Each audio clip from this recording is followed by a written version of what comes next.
truth that you are a slave. Like everyone else, you were born into bondage, born into a prison for your mind. Greetings. Today I want to speak to you concerning the image maker. The maker and the image. Many people says that we were made in the image and likeness of God. So if we are made in the image and the likeness of God, then you have to know that God and man are one, because it is the image and the maker. So we have to know who is the maker that forms image. And the maker that forms image in man is actually man's imagination. So I want to speak to you concerning how everything in this world, it was first a thought, it was first an idea, it was first imagined. And you're told in St. John 1 and 3 that all things were made by him. And without him was not anything made that was made. And I want to bring the good news to you to say that him is not speaking of a man who existed 2,000 years ago. That him is not speaking of an entity outside of yourself. That him is actually a personification that represents the human imagination. And that is why when you read, I think it's Jeremiah 18, okay, you will find where it speaks about the potter and the clay.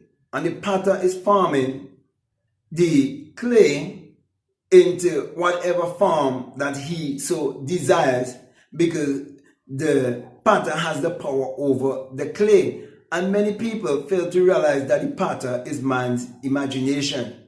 That's where you form your image, okay? And whatever you can believe and conceive, and you can imagine it, you can visualize it, you can definitely receive it, you can definitely experience it in this three-dimensional world. And that is why you're told that the word became flesh and dwelt among us. It is speaking about when your desires being materialized, you can contact them by the five senses. And that's why it tells you that in the beginning was the Word, and the Word was with God, and the Word was God. The same was in the beginning with God. And then it goes on to say that all things was made by him, and without him was not anything made that was made. Now if you understand that, you definitely understand the Genesis story, because you will understand that it's all about alchemy. It's all about energy transmutation, where you transmute energy into matter. But you have to realize that energy cannot be created or be destroyed. You have to also understand that the Bible is a book of mind science, and that it should be interpreted psychologically. You have to understand that it is not literal, neither is it secular history, and that it is always pointing you to look inwardly. And that is why the only way you can experience transformation in your life, it is by the renewing of your mind. So what am I saying in short? I'm saying to you that you are the image maker. Whatever image you form in your mind, it will not be kept secret. That's why you're told that my words will not return unto me void, but it must accomplish that which I send it to, and prosper in the thing whereto I send it. You see, a word is a thought expressed. Everything is mental. Everything is psychological. All the great invention you see in this world, it was first a thought. It was first an idea. It was first mental. So nothing is hidden to those who are aware and those who are enlightened towards their consciousness, because they know that consciousness is what creates reality. So they would know that there's no one to blame and no one to change but self. And that is why those of us who are familiar with the work of Neville Goddard would have learned how Abdullah the Black Mystic from Ethiopia, how he taught Neville Goddard to start with self.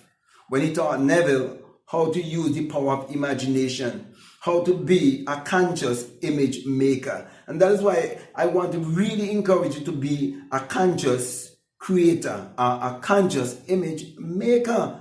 Okay, so you're going to form the image in your mind, because before money could have been printed, someone had to form the image in their mind. Before the aeroplane, the automobile, the telephone, someone had to form the image in their minds. And they had to work on that which was not seen, that which was not manifest. And they had to have the courage to believe in themselves.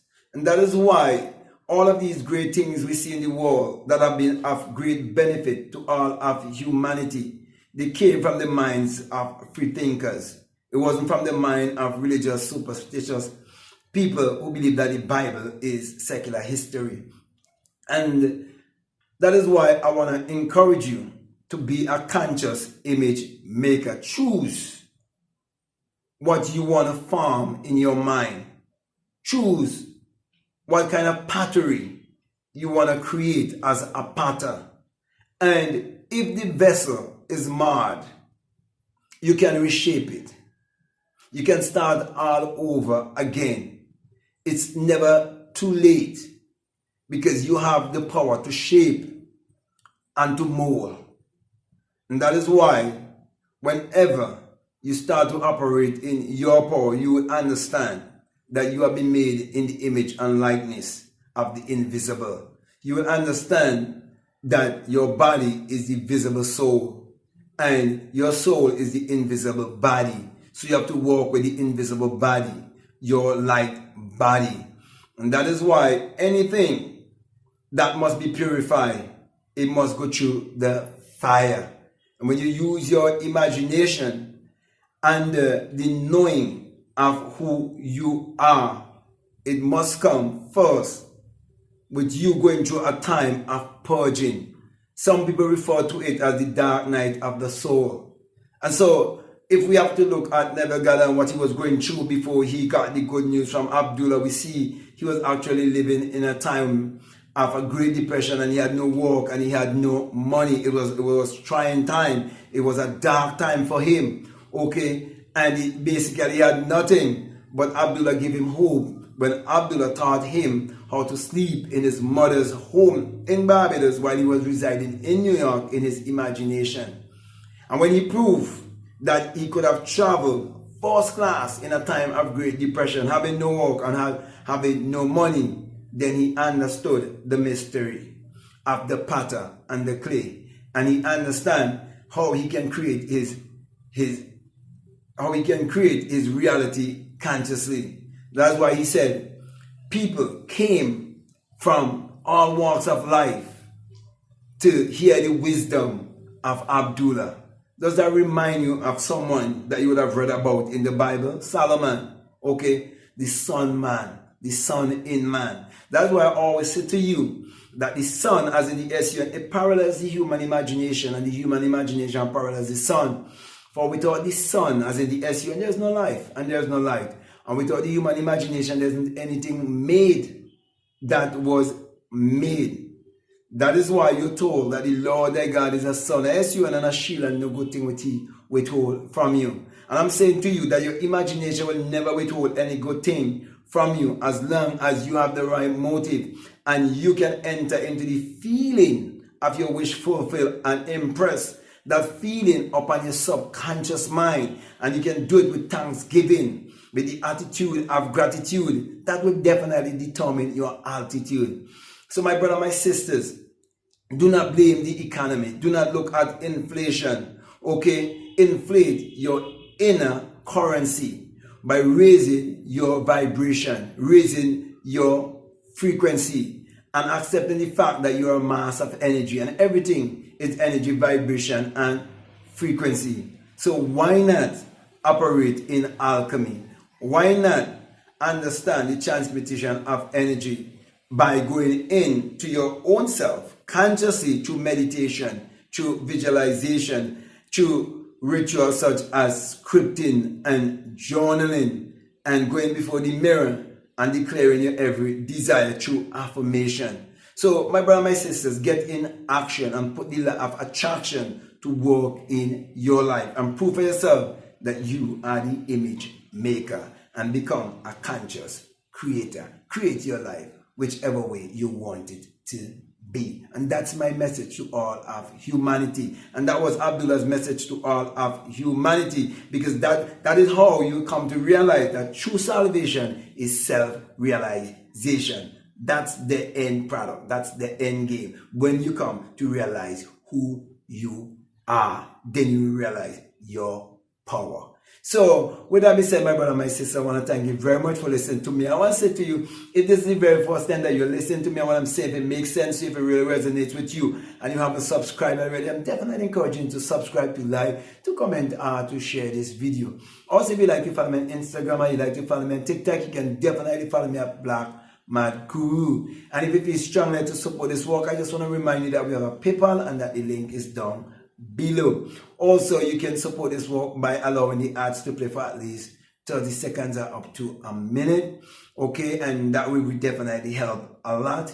Okay, so you can contribute whichever way, okay, that is affordable to you. Also, you can choose to be a part of our Patreon community and support this work continually as we work together for the upliftment and the advancement of all of humanity, teaching this message of self-realization, where we're pointing each and every one to look inwardly to discover that their real identity is their divinity. And that's why I offer the inner sun science and technology to create your reality consciousness. That's what people are donating $20 or more. And it's all about you getting in touch with the inner sun that is within you. It is you getting in touch with the solar system that is within you. So you can be in alignment with your inner ecology. Because you can look around and you can see that there's an outer ecology. And we refer to it as an outer solar system. But you have an inner solar system. And when they are in alignment, your light will never be hid. Your light will so shine for the world to see, that the world would see your ability, they will see your creativity, and they will glorify the creator that is within you, because they will have seen the results of your life. They will have seen the Chronicles. That's why my Bible, it ends with the book of Chronicles. Okay, and with that being said, I just want to introduce you to my Bible, which is called the 66 Books of Magic, the Overcomers Bible, the Know Jesus Bible, where Jesus has been omitted and there's a blank space for you to write your name, which is I am. That is the name of God from generation to generation, and that is the name of everyone. Okay, and you have that Jima in you, and every one of us have the same Jima within us. So if you feel strongly led to check out those videos I would have spoken about, I would definitely encourage you to do so. At this time, I just want to say peace, love you all, out.